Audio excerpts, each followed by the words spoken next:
Bem-vindos nesta manhã gelada a mais um episódio do Pitchcast. Pitchcast é o podcast do Pitch, que é o Parque de Inovação Tecnológica aqui de São José dos Campos. E nessa temporada a gente está abrindo o espaço, escutando as conversas das empresas do Cluster TIC Vale. O Cluster TIC Vale é um trabalho, um programa gerenciado aqui pelo Pitch, que olha para as empresas de tecnologia da informação e comunicação e trabalha o desenvolvimento de negócios com essas empresas, as capacitações, os treinamentos e as parcerias. E o Pitchcast, a proposta dele é trazer esses casos para a mesa, contar essas histórias e expor, levar para fora do parque para que outras pessoas também conheçam as empresas, as tecnologias e as histórias que estão aqui dentro. Hoje eu estou com duas pessoas muito sensacionais, o Bruno e o Renan da Baikal, que é uma empresa associada ao Cluster TIC Vale. E eu queria passar a palavra para vocês, primeiro para vocês se apresentarem. De tarefa de casa, eu li o currículo de vocês e eu falei, gente, merece um tempinho só para eles contarem as histórias e o currículo de vocês um pouquinho, depois a gente entra na história da Baikal. Renan?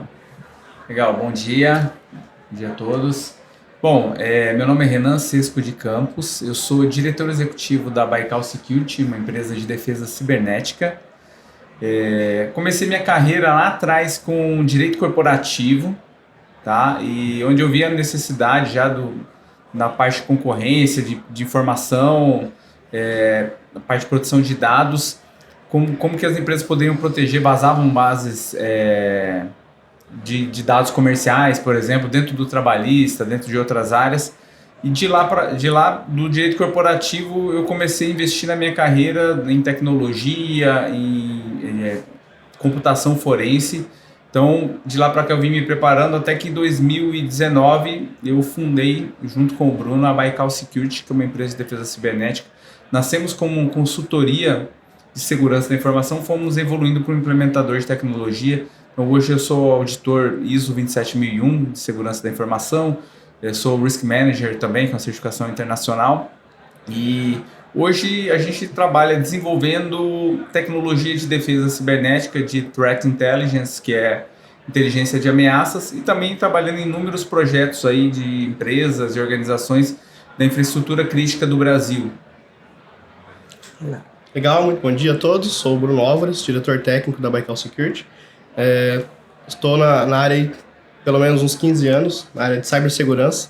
Comecei muito cedo, logo já sempre gostei de computação, sempre gostei de informática, e aí eu segui a área, que eu gostava de computação, mas eu sempre via os filmes, de segurança, de hacking, e eu fiquei apaixonado, eu queria aprender aquilo. Então foi um dos principais motivadores. Eu comecei a estudar, comecei a buscar e aprender. E aí quando eu vi aquilo, quando estava com uns 14 anos, eu falei, isso pode se tornar uma coisa, realmente uma profissão, algo aí que eu vou seguir carreira. E de lá então, não parei de estudar. E nesse meio tempo fiz cursos, vários treinamentos, certificações. E aí com a empresa também a gente começou a atuar em campo.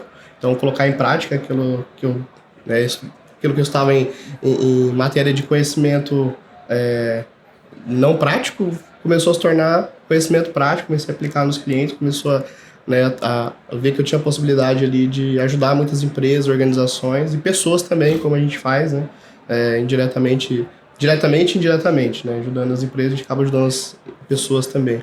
E foi um resumo da minha carreira ali. Foi um breve, estão sendo modestos, Porque, gente, sério, a hora que eu li, assim, eu falei, bom, vou conhecer o Bruno e o Renan. Eu tô com gente, assim, o currículo de vocês é super robusto, de experiência, de capacitação e tudo mais.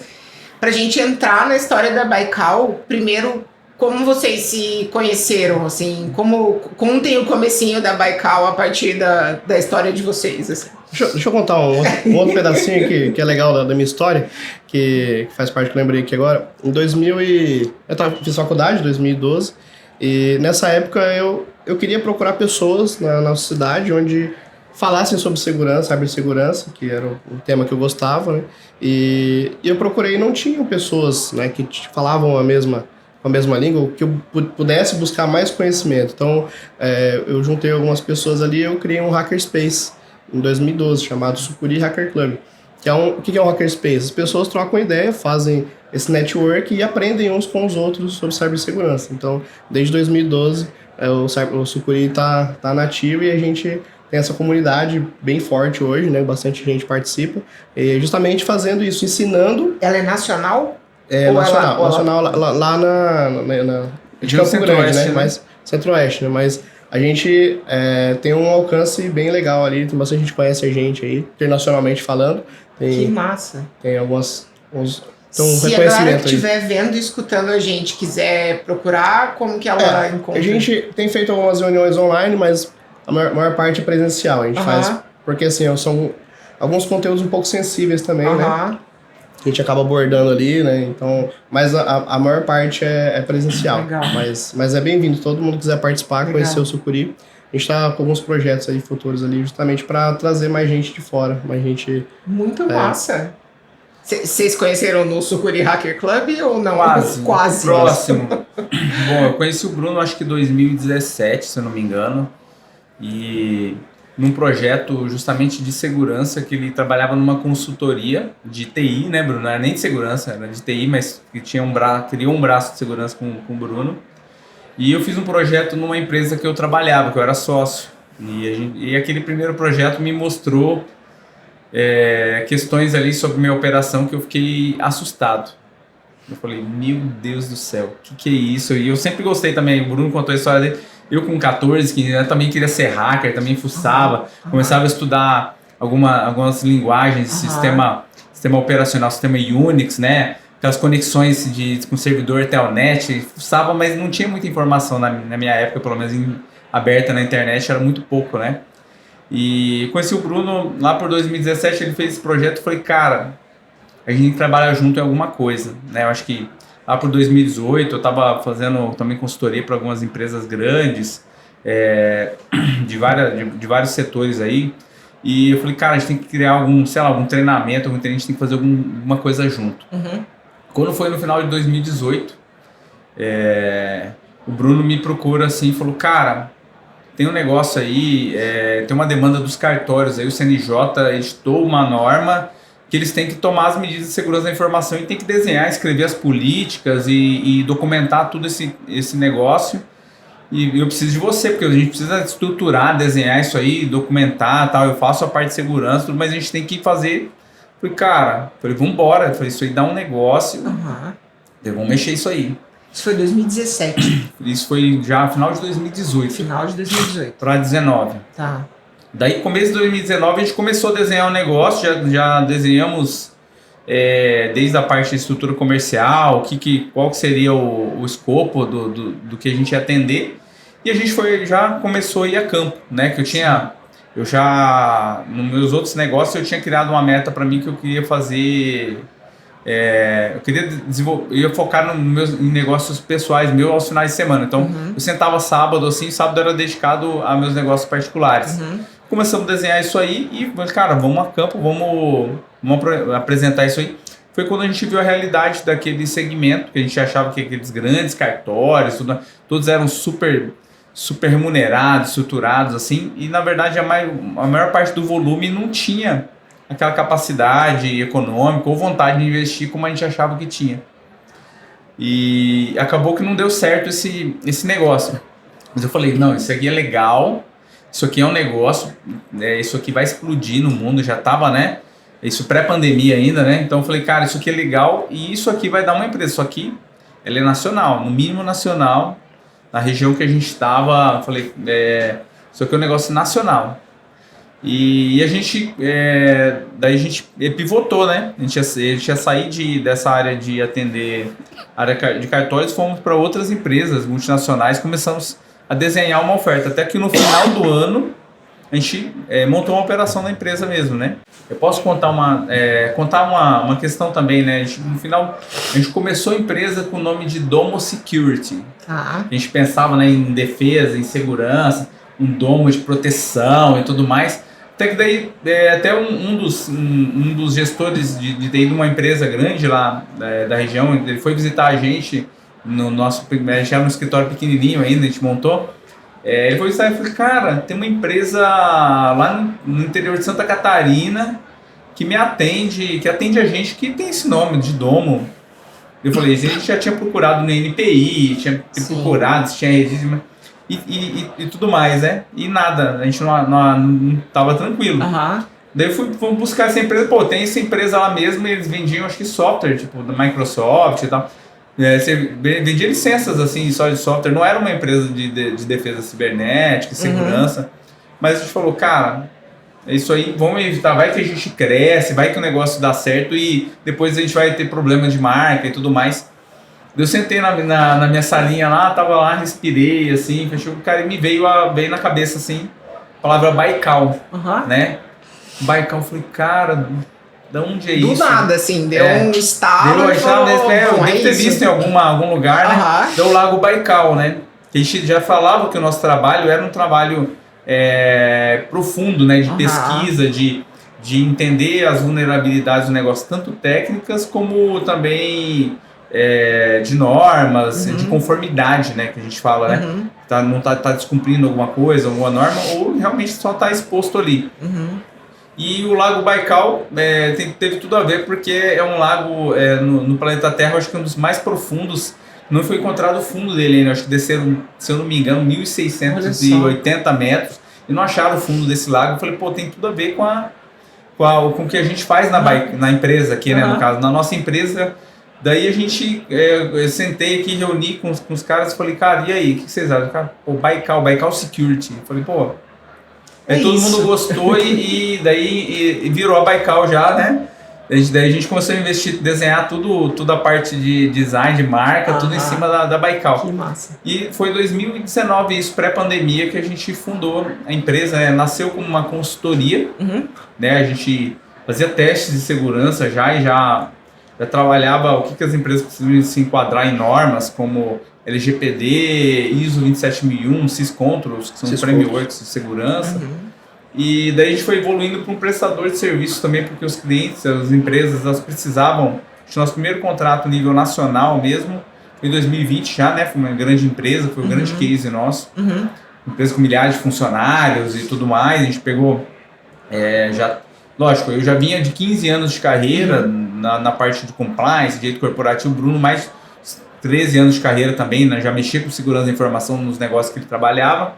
E daí a gente, de consultoria, teve que ampliar a equipe para ter prestadores e colaboradores ali internos que sabiam também corrigir os problemas dentro de alguns negócios, né? Porque às vezes a empresa, o cliente, o cliente não tinha a mão de obra para fazer, né?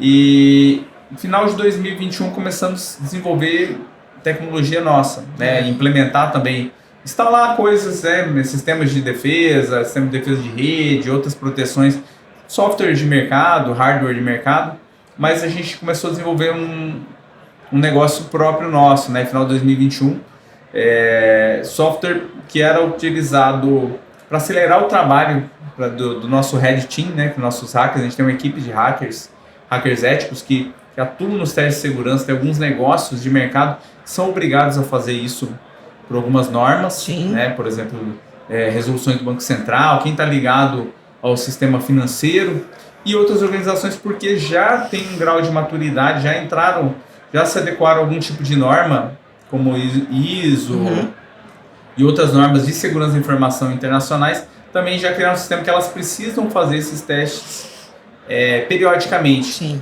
Então a gente vai fazer esses testes e começamos a desenvolver software para acelerar o trabalho de pesquisa do nosso time de hackers. E daí para frente a gente começou a desenvolver software, a gente chama de software de Threat Intelligence, de defesa, para já fazer um assessment do que aquele negócio tem exposto e que pode ser uma vulnerabilidade explorada aí facilmente, pode ser encontrado de uma maneira muito rápida, né? Encontrar as principais fragilidades externas daquele negócio. Eu acho que isso aqui é um resumo um pouco da Baikal. O Bruno acho que pode falar também alguma coisa que eu não falei, né? Eu queria até, assim, pegando essa evolução toda, as tecnologias avançaram muito rápido, vocês perceberam outras soluções que poderiam oferecer para o mercado. Então, Bruno, hoje, de todas as soluções, né, tudo que a Baikal trabalha em termos de produtos e soluções, quais são as principais? E quais são os principais clientes de vocês? Tá, legal. Acho que o Renan fala melhor que eu. Fala, cara. Fala uma coisa boa. Tá. Os principais produtos e soluções, assim, o Renan deu algumas explicações da evolução da história também de vocês, né, do amadurecimento como negócio, mas hoje, assim, os principais que vocês, vamos dizer que estão, os principais leads de vocês estão aonde hoje? Tá, acho que é legal começar falando um pouquinho de como a gente percebeu o mercado também, justamente porque existe uma questão justamente de segurança pequenas, médias empresas e grandes empresas. Então, em nível de maturidade. Então, todo mundo precisa de segurança, todos, não importa, de tamanho de empresa, todos precisam.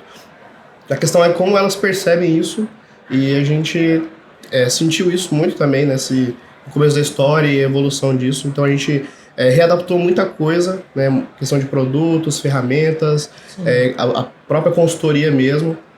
A gente criou produtos que fossem justamente atender de verdade o cliente, fazer com que eles executassem começo, meio e fim os projetos, porque é muito comum a gente pegar projeto e às vezes era comum, né, o cliente não executar. Então a gente ia lá e falava, você tem que arrumar isso aqui, você precisa arrumar aquilo ali, você precisa comprar essa solução aqui pro seu sistema. Só que por questão de investimento, por questão de percepção de necessidade, o cliente às vezes acabava não executando aquela recomendação que a gente falava para ele e deixava passar. Então a gente criou e melhorou nossos sistemas justamente para a gente chegar e dar consultoria e fazer o cara executar, pegar na mão dele e falar assim, ó, vamos executar aqui, vamos por esse lado. Sim. Então assim, em termos de principais produtos, assim, soluções que a gente entrega hoje, a gente atua muito na parte de consultoria, consultorias mais práticas, no sentido de fazer com que a empresa execute mesmo de verdade, começo, meio e fim,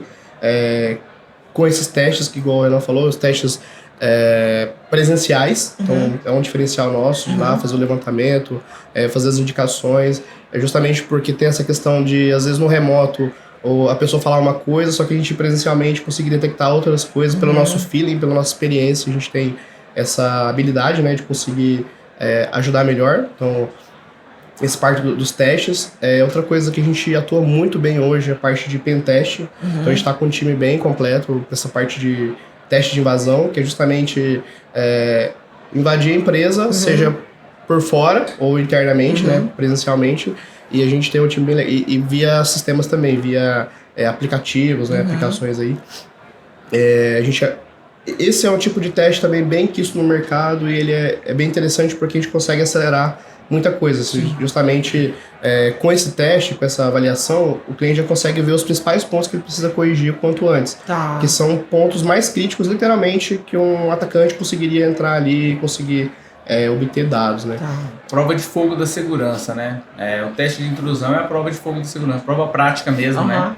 Não é teoria, é para ver se na prática dá ou não dá. Né? Então, que seja feito pelos seus hackers éticos do que com os criminosos, né? A gente fala, as grandes falhas do mundo são descobertas ou por um pesquisador de segurança ou por um criminoso. Sim. É melhor que seja por um pesquisador.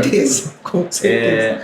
Posso só falar? Claro, por favor. Então, assim, nós temos à frente de serviços, dentro dos serviços o braço de consultoria, que a gente atende muito negócio, assim, os negócios que empresas são auditadas, né? São auditadas, tem que responder alguma norma. Por exemplo, a empresa da área de telefonia, de telecom, que atende as operadoras de telefonia. Então, são auditados anualmente, periodicamente. Grandes escritórios de advocacia que atende banco, por exemplo. Então, os bancos também, tem toda essa cadeia dos bancos também, tem muita norma que é aplicável, eles são exigidos lá em cima e vão passando para a cadeia de fornecedores deles. E a gente atende também uma multinacional na área de logística, que atende montadoras de veículos, também faz uma operação bem importante, bem sensível. A maioria na região sudeste, né, mas a gente tem cases no Brasil todo. Legal. Né? Minas Gerais, Espírito Santo, até Rio Grande do Norte, legal. Curitiba também, né? Esses dias a gente fez um segundo trabalho uma empresa, né, na parte de testes aí. Então a gente tem a parte de serviços, que envolve essa parte de consultoria bem especializada, e a parte de implementações técnicas nos clientes. A parte de produtos, que é essa parte de software, hardware, implantação de sistemas ou melhoria de sistemas, né? Também pega um pouquinho de serviço. Software e hardware de mercado que já existe, que a gente aplica nos clientes. E agora a gente também está com essa... E a parte de educação sempre foi né? Isso sempre permeou a nossa história, a educação, né? A gente já... dentro dos projetos de consultoria sempre teve turmas, treinamento, formações. A gente também já deu formações técnicas especializadas aí para vários tipos de organização, como organizações de inteligência, da parte de defesa de órgão como o Ministério Público, até Senai, alguns Senai aí, Senai empresa, alguns hubs aí que fazem incubação e desenvolvimento de produtos para o mercado, e outras empresas aí e mais diversas plataformas. Então, a educação é produto, serviço e educação. Legal. Então, e agora que é a ideia nossa também do produto próprio, né? Então esse trabalho que a gente está desenvolvendo aí com o Cyber Tracker é a nossa tecnologia, né? A gente está agora com um time, além do time, a gente tem um time de analistas, né, de segurança da informação, tem um time de hackers éticos, tem um time de consultores, né, mais seniors e tudo mais, tem consultores aí para os planos de continuidade de negócio, né? Que não envolve só o Disaster Recovery Plan, que é o plano de recuperação de desastres. Assim, se acontecer um problema, o que eu faço? Isso é um desenho que a Baikal faz muito, né? Gosta muito. Se acontecer um problema, como que eu tenho que reagir? Tem que ter um plano. Sim. Então, a gente tem consultores mais seniors aí em São Paulo, Curitiba, que ajudam a gente a desenhar esses planos para os segmentos de negócio que já estão se preparando, né? Acho que aquela situação do Rio Grande do Sul, aquela tragédia lá, aquele desastre natural do Rio Grande do Sul chamou muita atenção das empresas para essa parte de ter um plano de recuperação de desastre, um plano de continuidade de negócio estruturado e provado, né? Porque não adianta você ter plano e não testar. Sim. Então, essa é uma frente que a gente desenvolveu. Não sei se eu fui muito prolixo para explicar. Tá tudo bem. Mas serviço, produto e agora esse queridinho nosso que é o Cyber Tracker, que a gente já ajudou muito a gente a trabalhar, agora a gente quer transformá-lo numa ferramenta para que os negócios possam aplicar nas suas próprias empresas. Pegando tudo isso, vamos tentar trazer para uma parte prática, contando algum case. Eu sei que a gente não pode trazer nomes e nem muitos detalhes, mas a gente falou de pentest, de assessment para vulnerabilidade, algum case que vocês tenham trabalhado dentro dessas soluções que vocês ofertam e que a gente possa compartilhar aqui, entender a importância do tema, né, do trabalho de vocês e da incorporação das pequenas, médias, grandes empresas do tema de cibersegurança também. Quem quer começar a história? Deixa eu começar com... Beleza. Acho que os principais assim, que eu vejo, né, como chefe do time de hacker éticos, né, a parte de pentest é uma coisa assim que eu vejo, né, muito resultado prático ali de realmente o que poderia acontecer se o cliente não tivesse pego o nosso serviço para a gente apoiar eles, né? Justamente pela questão de a gente achar vulnerabilidades realmente críticas, vulnerabilidades ali que dão acesso a banco de dados, acesso a sistemas, né? Então, assim, cases tem vários nesse segmento, né? Vou dar um exemplo aqui de um que eu lembrei agora aqui. Tem uma vez que a gente achou assim, sempre a gente vai fazer o nosso protocolo de segurança, né? E a princípio não estava vulnerável a página, até o cliente estava até confiante, falou assim, não, a gente tá com essa página aqui, não tá vulnerável, mas a gente precisa rodar um teste aqui de segurança, né? Justamente por causa que ele tinha dados do cliente dele lá no sistema, né? Então, o cliente do cliente, então a preocupação dele era essa. Então a gente fez uma avaliação e ele já tinha feito um scanner, já tinha rodado ali com equipes, só que a gente foi, nosso time, e achou justamente uma vulnerabilidade chamada SQL Injection, que ela dá possibilidade de acesso ao banco de dados. E o que acontece? Tem todos os dados, né, dos clientes, dados de sistemas, e com essa vulnerabilidade a gente vai explorando, a gente consegue fazer uma escaladinha lateral, que é justamente conseguir outras coisas a partir daquela vulnerabilidade. Então a gente chegou num nível bem profundo ali com essa vulnerabilidade. O cliente realmente ficou surpreso, espantado, mas agradeceu, né, justamente porque a gente conseguiu ajudar eles a acharem essa vulnerabilidade e proteger, né. Acho que essa é um case, né. Uma assim, dúvida. Achando essa vulnerabilidade, qual é o próximo passo? Vocês estavam falando na linha de ter um plano de recuperação, testar o plano. Como é que a empresa pode trabalhar isso depois que a vulnerabilidade está mapeada? Ela tem que corrigir a vulnerabilidade, seja mitigando, se é uma coisa que não dá para resolver 100%, ou eliminando a vulnerabilidade. Daí existe uma infinitude, aí depende da natureza do problema, né? Da natureza. Geralmente, o que a gente faz? A gente aponta o problema e também aponta a possíveis medidas de solução ou de mitigação. Então, isso aí, às vezes, é só atualizar um sistema.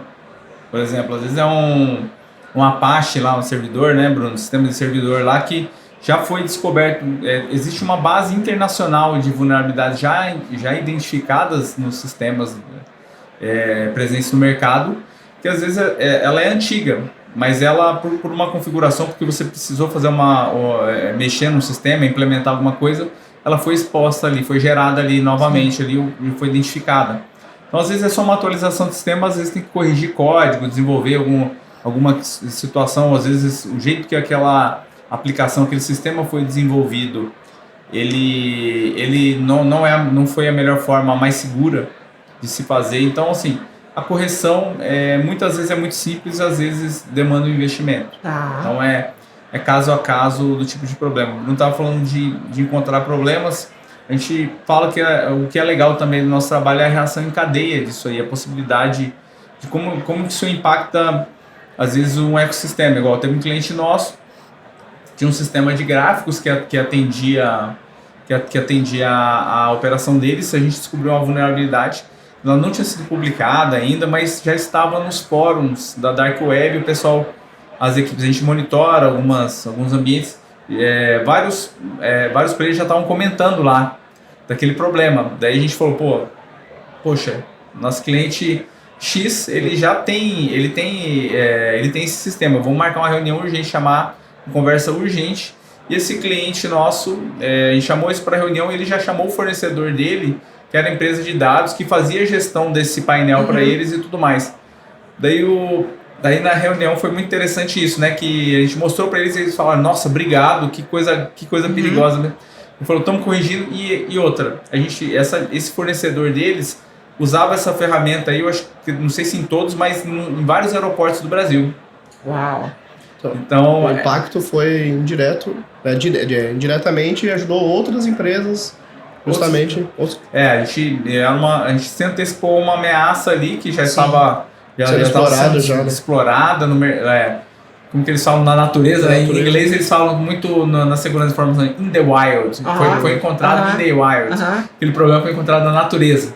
Então já estava sendo explorado na natureza e a gente trouxe isso Não tinha saído nem... É que tem um termo que a gente fala quando tem uma vulnerabilidade que chama CVE, que ela tem a vulnerabilidade de um software, uma aplicação específica, daí essa vulnerabilidade ela é publicada e todo mundo tem esse conhecimento que aquela vulnerabilidade existe, né?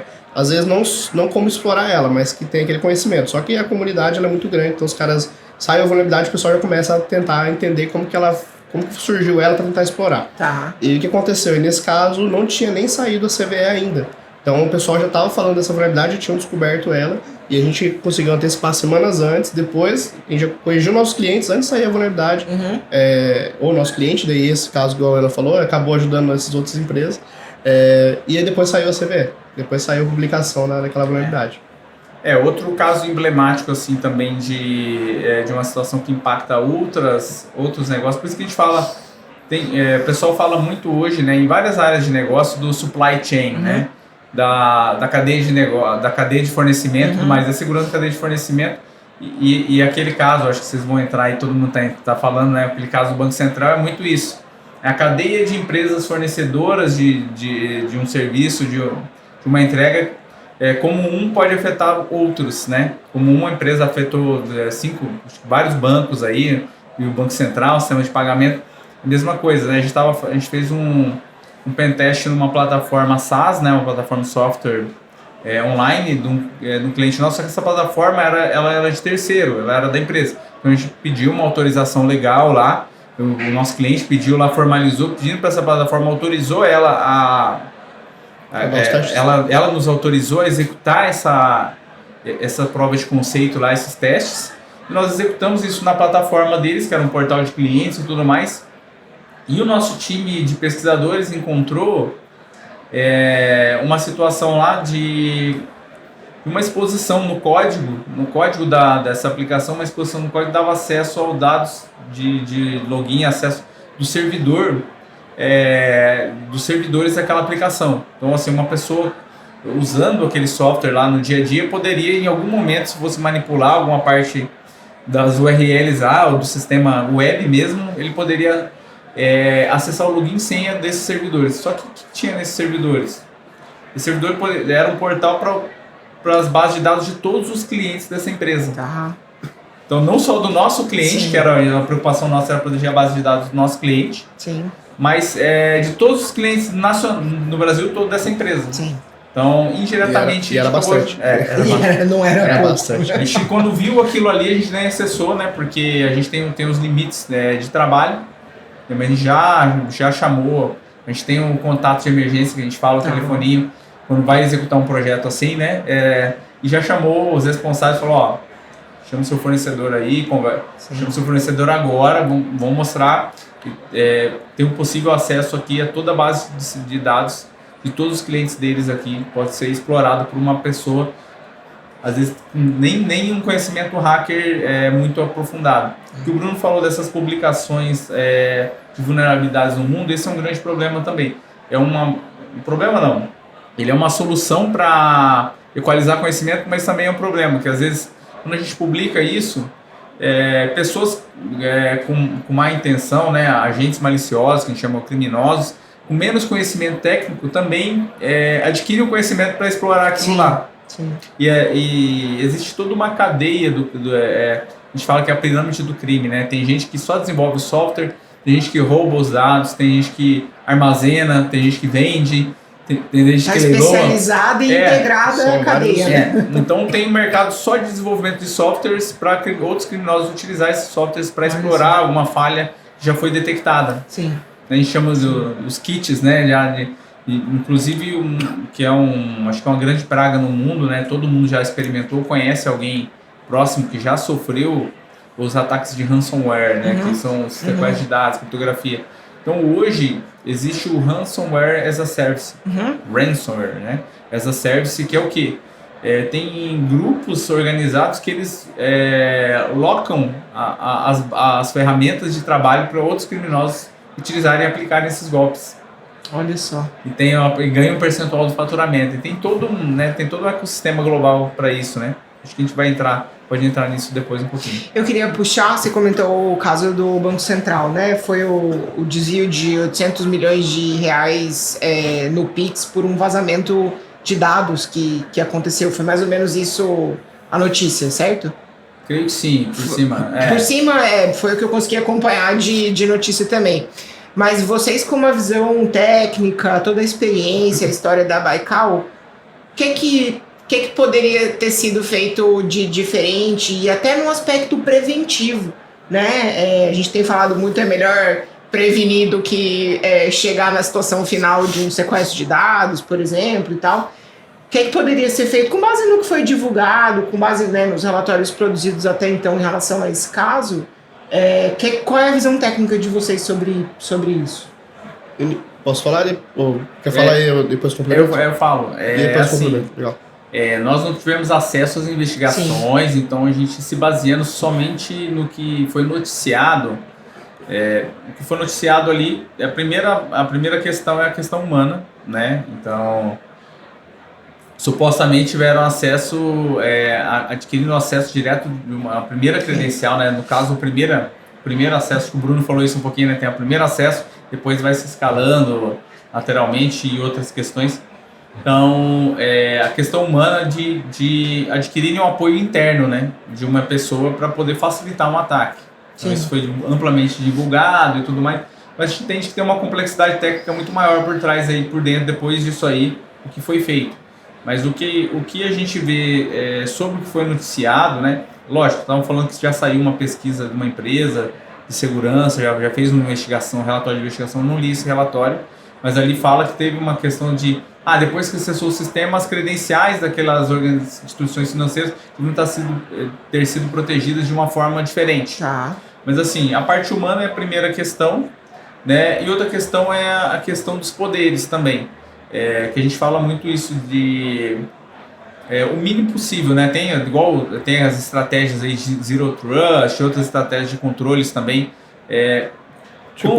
Quanto poder uma pessoa deveria deter sobre um determinado sistema? Sim. Então isso tem que ser muito bem estudado e segmentado também, assim, não só você tá próximo dos seus colaboradores, ter um sistema de inteligência corporativa, né? Eu fiz uma formação também de inteligência aplicada ao meio corporativo lá da DESG, e a gente estuda muito os casos, porque as empresas têm que ter uma inteligência, não só, o pessoal usa muito para inteligência competitiva, mas as grandes empresas nacionais e internacionais têm inteligência interna também para sua própria autodefesa, né? Sim.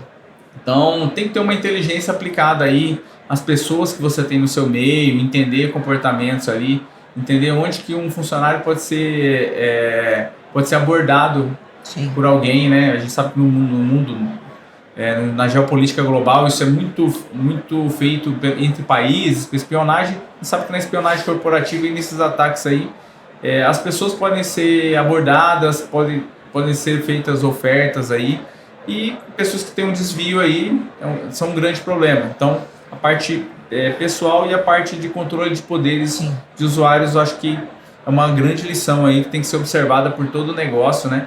Isso, inclusive, é uma parte dos testes que a gente faz em alguns sistemas, ver se os níveis de acesso respeitam realmente aquilo que eles deveriam ser.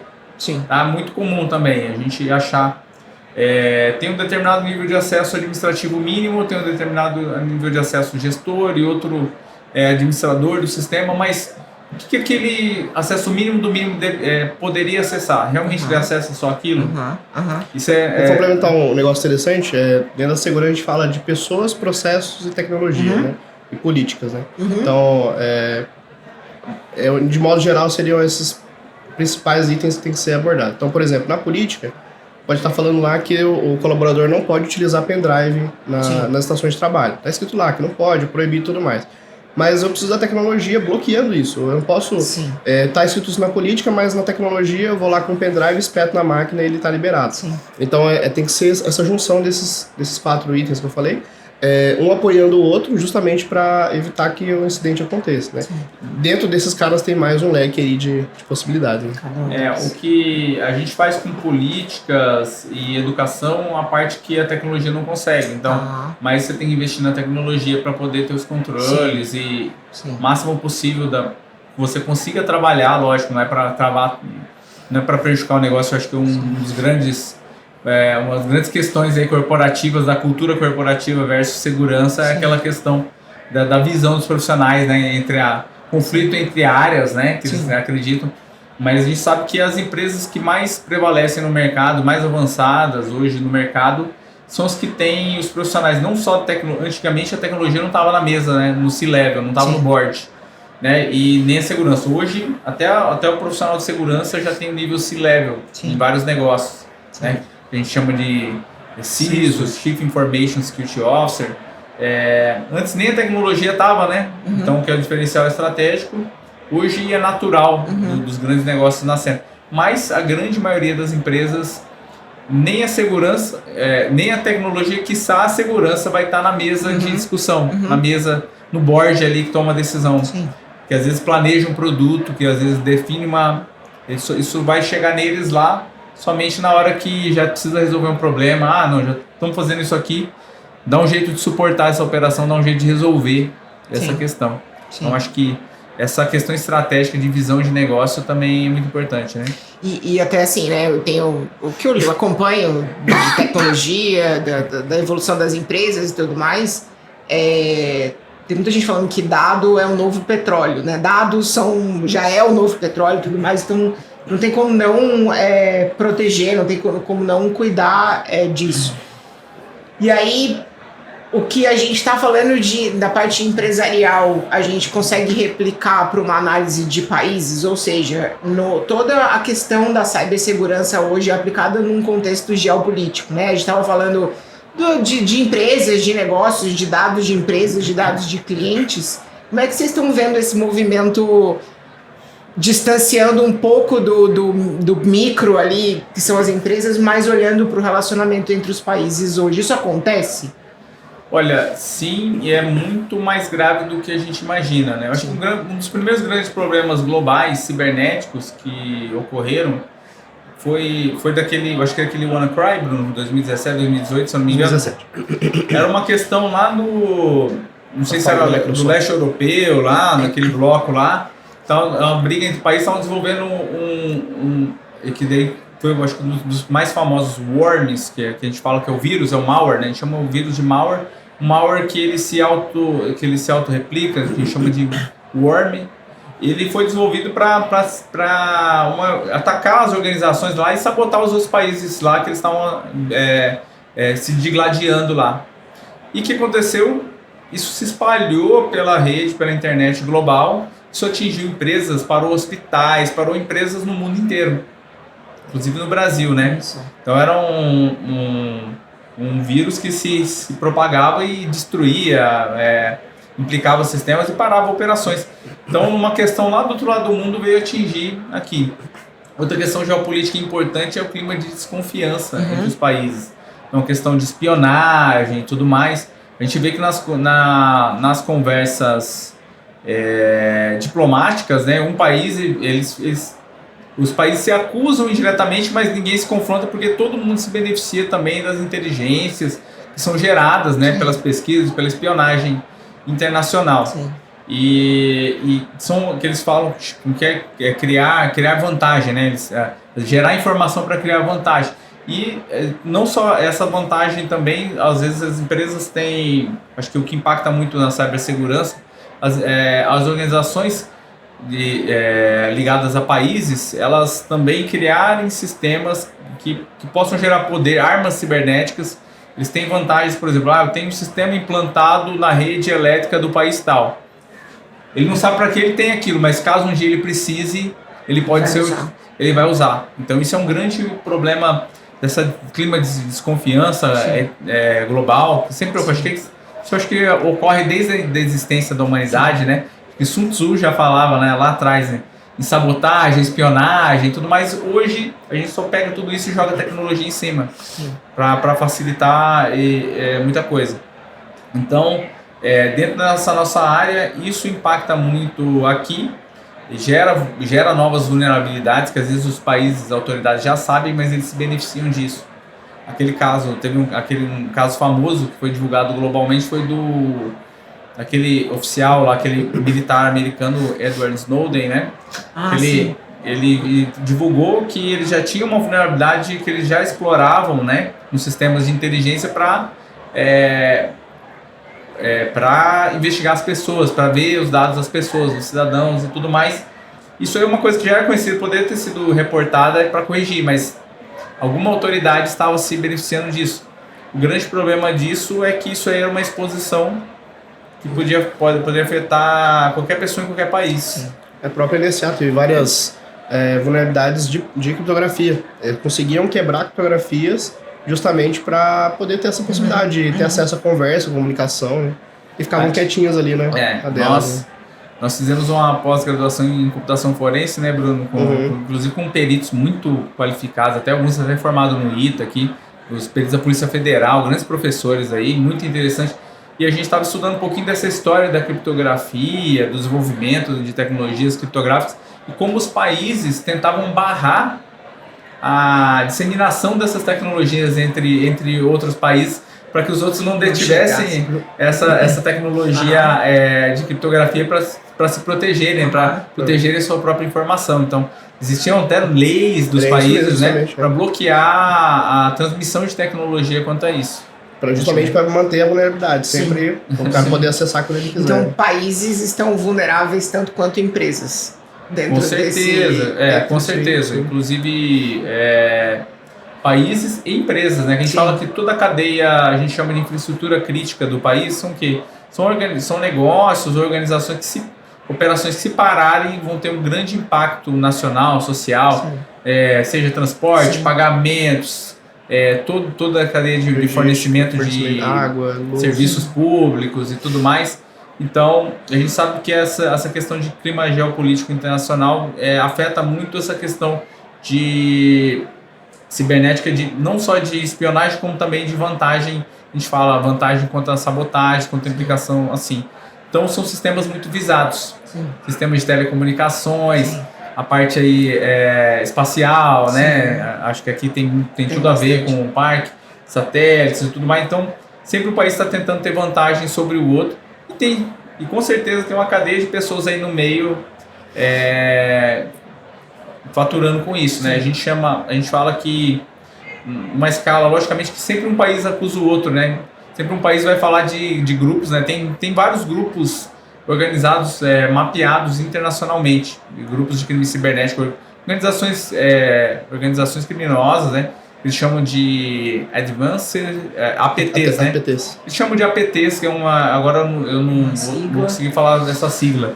Advanced Persistent Threat. É isso aí. São APTs que ligados deles vão falar Coreia do Norte, ligado ao país tal, ligado à Rússia, ligado... Então, assim, existem grupos trabalhando somente nessa parte de geração de recursos do crime cibernético, como ransomware, sequestro de dados, que eles chamam de State-Sponsored Organizations, né? Organizações patrocinadas ou apoiadas por estados, por países. Quer dizer, os países estão se beneficiando também direta ou indiretamente daquela atuação daqueles criminosos, às vezes para obter informação, né? Sim. Então assim, não vamos falar de país nenhum, mas assim, porque um país acusa o outro. Sim. Né? Um lado do globo acusa o outro do outro lado do globo, que o outro faz isso e um faz isso Entendi. E vamos olhar para o Brasil agora, né? Como é que o Brasil está atuando, se programando em relação a normas para esse tema da cibersegurança, que a gente entende que uma hora na cadeia, né, que você estava falando, vai chegar para que todas as instituições e organizações se adequem a essas normas. Como é que está esse cenário hoje? Bom, o Brasil, além de normas já muito conhecidas aí, como a Lei Geral de Proteção de Dados Pessoais, a LGPD, já tem uma previsão de que toda organização, seja governamental ou privada, deva tomar medidas de segurança da informação. Mas diante desse cenário também de ataques, de prejuízos em escala a toda a população, né, que a questão da segurança da informação ela afeta, né, desde golpes diários aí até as mais diferentes cadeias produtivas. Outros países já têm normas que são editadas às vezes até por decretos presidenciais e tudo mais, e o Brasil não ficou de fora disso. O Brasil já possui, né, a Estratégia Nacional de Segurança Cibernética, Plano Nacional de Segurança Cibernética e a Política Nacional também de Segurança da Informação e Segurança Cibernética, além da parte específica das infraestruturas críticas. Também existem regulações aí para a parte de segurança de infraestruturas críticas. E o que isso vai impactar o mercado, né? Hoje a gente já tem estruturado o Comitê Nacional de Cibersegurança ou de Segurança Cibernética, é o CN Cyber, né? Tem a PN Cyber, que é a Política Nacional, tem o plano, é uma estrutura, um arcabouço, né? No arcabouço jurídico normativo, regulatório, já foi instalado esse comitê, e esse comitê ele vai estruturar, passar a editar recomendações de melhorias da cibersegurança no Brasil. E isso aí pode impactar toda uma cadeia do mercado, quando os órgãos ou organizações, toda a cadeia de fornecimento do governo e outras organizações privadas da infraestrutura crítica do Brasil, possivelmente vão ter que se adequar a alguma norma técnica de segurança, as recomendações, as estruturas que forem ali editadas e recomendadas. E, quiçá, até determinadas, dependendo do nível crítico dessas organizações. Então, por que isso é importante? Porque as empresas e organizações governamentais ou não, precisam correr para aumentar a sua maturidade, a sua preparação, porque podem ser pegas de surpresa aí com alguma norma técnica poder e serem impedidos de participar de algum evento, de alguma parte do mercado aí, né? Ou ter sua regularidade reconhecida por questões de defesa cibernética. Então a gente vê que no arcabouço normativo brasileiro já existe uma estrutura para que possam se aplicar obrigações aí, possam ser estruturadas futuras obrigações aí para o mercado, além do que já é previsto. Eu queria pegar você falou bastante do tema de pessoas, né? Vocês comentaram que a Baikal também tem uma linha uma frente de treinamentos para chegar onde a tecnologia ainda não chega. E por experiência de vocês, assim, quais são as principais lacunas que vocês veem no treinamento, na capacitação e no fator pessoas, assim, aonde a gente tem que trabalhar mais e sensibilizar mais e capacitar mais as pessoas dentro desse cenário? Falar um pouquinho de alguns cases. A gente executa justamente nessa linha para trabalhar com essa parte de pessoas e contribuir com a parte de conscientização. Tem um dos serviços que a gente executa que chama teste de phishing. Justamente a gente cria uma campanha simulando como se fosse um ataque não direcionado, um ataque direcionado por vezes ali, e a gente envia para os usuários internamente para ver se eles irão cair nesse phishing, né? E assim, os resultados são sempre surpreendentes, sempre valores altos. A gente sempre fala assim, em termos de segurança, eu não preciso que várias pessoas caiam num ataque, eu preciso que uma pessoa caia para me comprometer toda a rede interna. E nesses testes que a gente faz, né, em todos os clientes, sempre são surpreendentes os resultados assim, de pessoas que caíram naquele golpe ali, naquele phishing. Uhum. E o que a gente consegue de exemplos de testes? A gente consegue, por exemplo, capturar credenciais, né, simulando como se fosse um roubo de credencial de acesso a um sistema, por exemplo, Office 365, Google Workspace. Então a gente consegue esse tipo de acesso.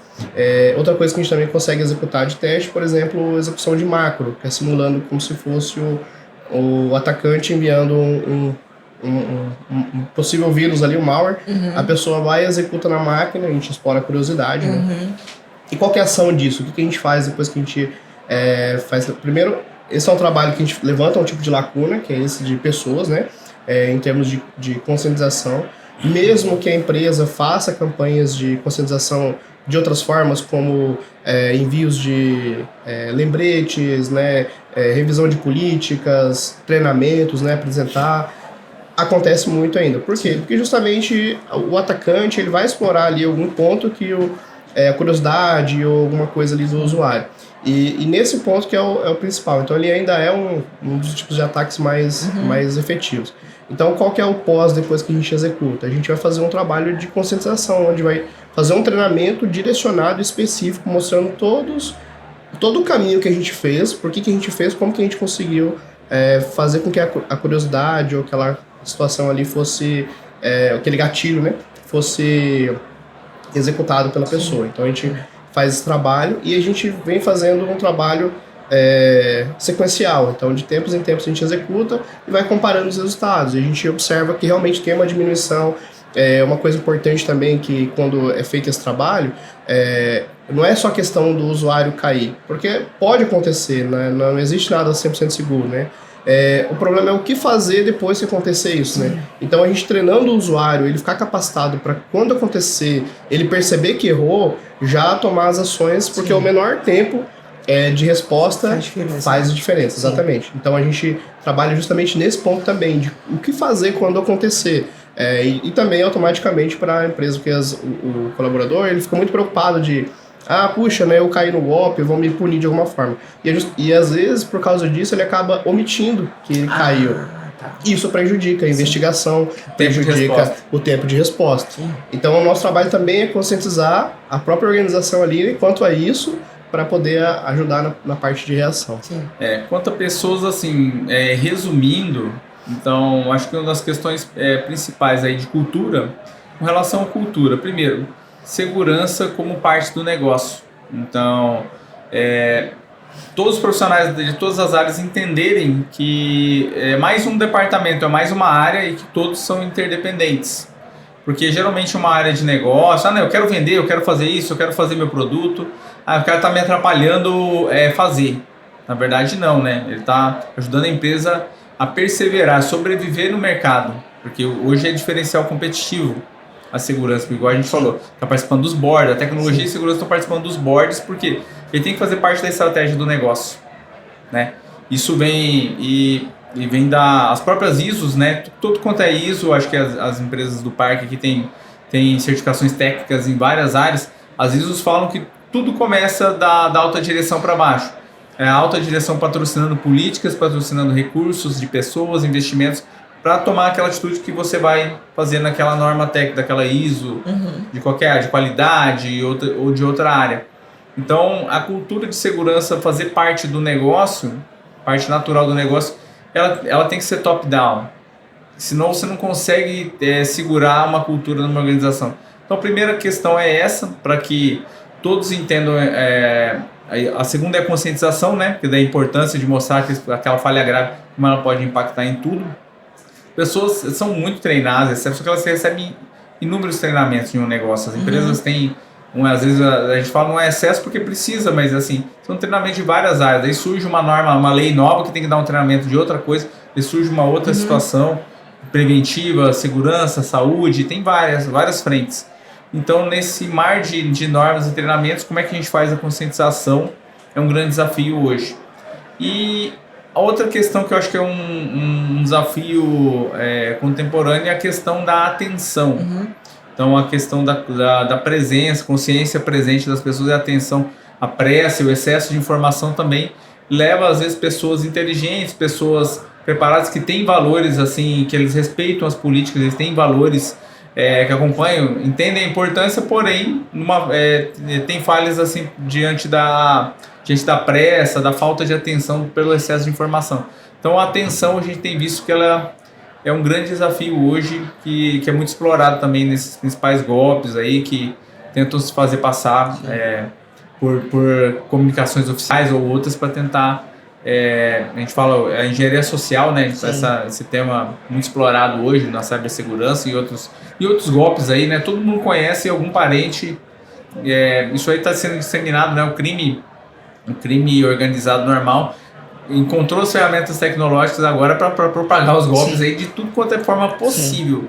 Então tá difícil. Quem não recebeu uma ligação falsa fingindo que é uma instituição financeira ou recebeu um golpe do WhatsApp, né? A gente investiga alguns, né? Inclusive aqueles que mandam te oferecendo um emprego, não sei aonde, numa empresa de e-commerce lá. Part-time e tudo mais, né? Como se fosse uma coisa assim. A gente já viu o caso, a gente sabe que o golpe do WhatsApp da tia, pedindo o Pix para a tia, para o parente, todo dia tem gente caindo de 5 mil reais para cima. Mas tem outros aí, esse do emprego aí, a gente seguiu um caso, né, que caiu pra gente lá, de um conhecido, que a pessoa foi lá e entrou numa plataforma lá que achou que estava trabalhando online, investindo, pagou mais de 60 mil reais de golpe. Então, assim, a questão da atenção das pessoas e essa questão de você estar ali, a boa-fé e tudo mais, ela está muito afetada pelo excesso de informação e a pressa, a aceleração mental de todo mundo. Então, isso favorece também a aplicação de golpes aí nas mais diversas frentes, né? Super importante. Gente, quero fazer um pedido para vocês. Eu comentei fora das câmeras que o parque hoje tem um ecossistema de 450 empresas dos setores mais variados, aeroespacial e defesa, a tecnologia da informação e comunicação, o agro, a saúde. Então, nosso ecossistema é muito rico em relação ao setor.